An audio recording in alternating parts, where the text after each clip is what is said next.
satu faktor negara dapat maju dan berkembang adalah melalui sumber daya manusia yang baik. SDM yang baik tentunya harus kita bentuk sejak usia dini, sehingga SDM dapat terarah dan fokus terhadap tujuan hidupnya. Berdasarkan pemikiran tersebut, sebuah bangunan di daerah BSD Tangerang, Banten diciptakan untuk menjadi sebuah sarana membentuk dan mewujudkan sebuah mimpi. Hal itu terlihat dari bangunan berbentuk kastil yang berasal dari negeri dongeng. Kastil yang terinspirasi dari cerita Jack and the Beanstalk ini sangat merepresentasikan sebuah imajinasi anak-anak.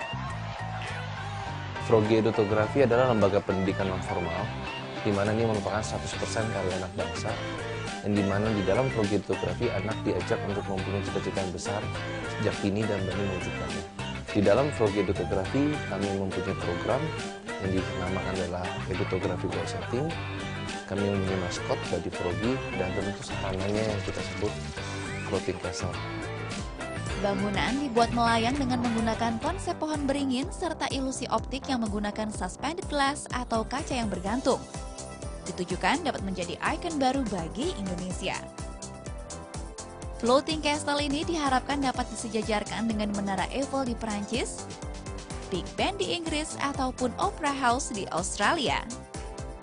Jadi yang unik ini adalah kita mengangkat dari sebuah inspirasi dari salah satu film dongeng Jack and the Beanstalk, di mana anak itu menanam benih dan akhirnya benih tersebut besar, naik sampai ke awan, dan ini anak menaiki rambatan pohon, dan di atas pohon itu, di atas awan itu melihat sebuah istana di atas awan. Kastil memberikan kesan think globally, namun tetap memberikan unsur act locally dengan adanya motif batik kawung pada dinding kastil yang terlihat pada fasad. Selain itu, motif batik kawung terlihat dominan di area lobi pada bangunan tengah yang memberi kesan pohon kacang yang merambat.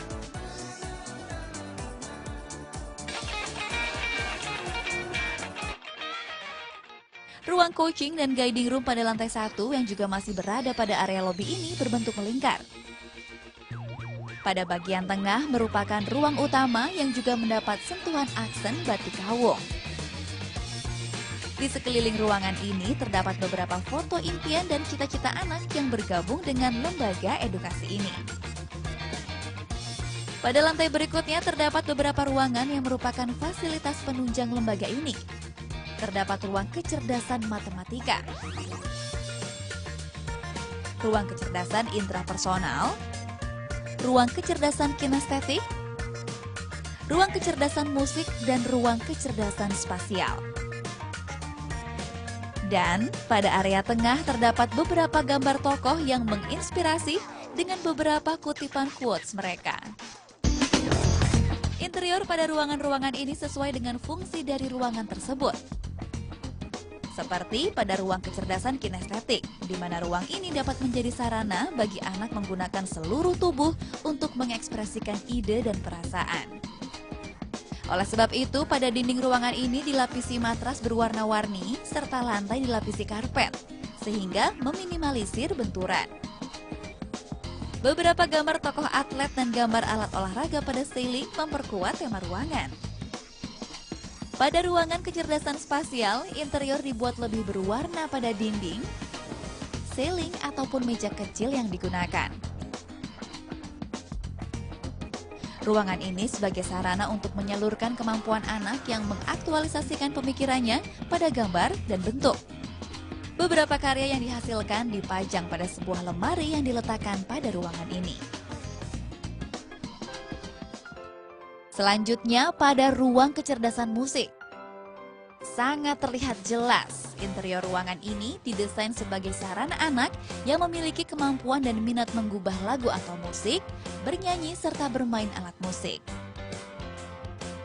Dinding yang dipasang peredam suara, gambar paranada, tuts piano, gambar band dan penyanyi terkenal, serta beberapa alat musik yang disediakan menunjang fungsi dari ruangan. Pada lantai paling atas bangunan ini terdapat sebuah area yang dinamakan Chamber of Dreamtime. Bangunan ini difungsikan sebagai tempat anak-anak mendeklarasikan mimpi dan cita-cita mereka.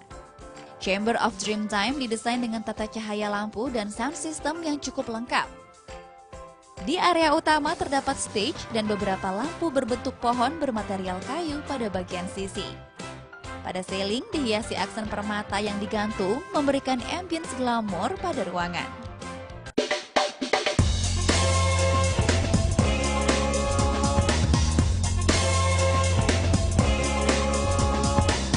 Bangunan yang didesain dengan tujuan yang baik dan tentunya dengan arsitektur serta interior desain yang matang akan menciptakan sebuah bangunan yang baik dan khas. Apalagi bangunan tersebut ditujukan sebagai ikon dan sarana mencetak sumber daya manusia yang berkualitas. Tentunya akan menjadi bangunan yang berkarakter.